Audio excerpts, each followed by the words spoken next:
আসসালামু আলাইকুম। আজকে আমি আপনাদের বানিয়ে দেখাবো গ্রিল ফিশ রাইস রেসিপি। তার জন্য আমি নিয়েছি এখানে 2 কিলো ক্যানেট মাছ কিংফিশ,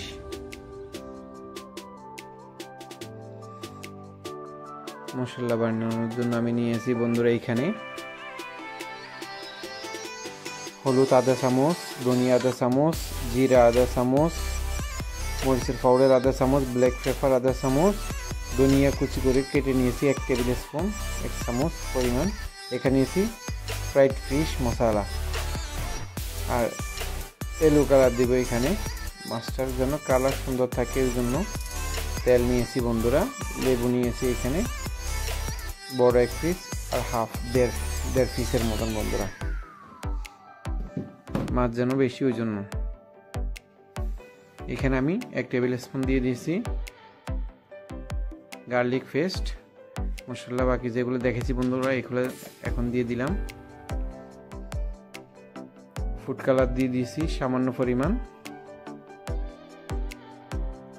ফিশ ফ্রাই মশলা দিয়ে দেবো 1 চামচ বড় চামচের। লেবুর রস সব দিয়ে দিলাম।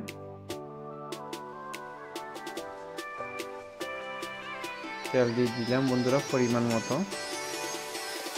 যতটুকু লেবুর রস ততটুকু তেল দিয়েছি বন্ধুরা আমি এখানে।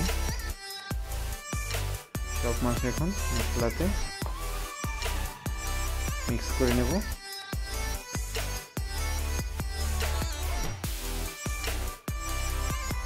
মাছগুলো মিক্সিং হয়ে গেছে বন্ধুরা। আমি এইভাবে 10 মিনিট রেখে দিয়েছিলাম বন্ধুরা, দেখুন। আবার এখন আমি এখানে একটা ওভেন ট্রেতে দিয়ে দিলাম একটা বাটার শিট দিয়েছি এখানে বেকিং পেপার, আপনারা চাইলে এইভাবে দিতে পারেন, ট্রেতে দিলেও সমস্যা নেই বন্ধুরা। সব মশলা আমি এখন লাগিয়ে দিলাম মাছের সাথে মিক্স করে। এখন ওভেনে দিব আমি মাছগুলা, দেখুন। এটা 15 মিনিট থাকবে আমার এখানে মাছগুলা। 15 মিনিটের জন্য দিয়ে দিলাম। 15 মিনিট পর আমি এখন আবার বাইর করে নিলাম বন্ধুরা। মাছগুলো একটা ফালতি দিয়ে দেবো।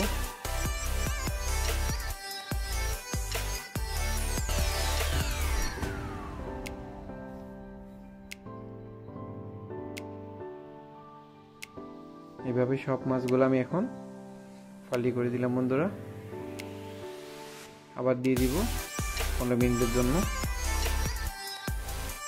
দেখুন বন্ধুরা আমি এখন বাইর করে নিয়েছি মাছগুলো, এইভাবে হয়েছে বন্ধুরা। এখন আমি আগে বানিয়ে রাখছিলাম সাদা ভাত, এর উপরে আমি এখন নিচে বেরেস্তা দিয়ে দিচ্ছি বন্ধুরা। এরপরে ঘি দিয়ে দিলাম। দেখুন মাছগুলো এখন ভাতের উপরে দিয়ে দিব সবগুলো একসাথে।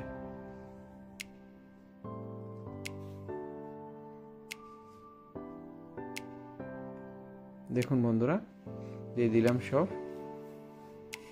আপনারা চাইলে এভাবে বানাইতে পারেন ইনশাআল্লাহ।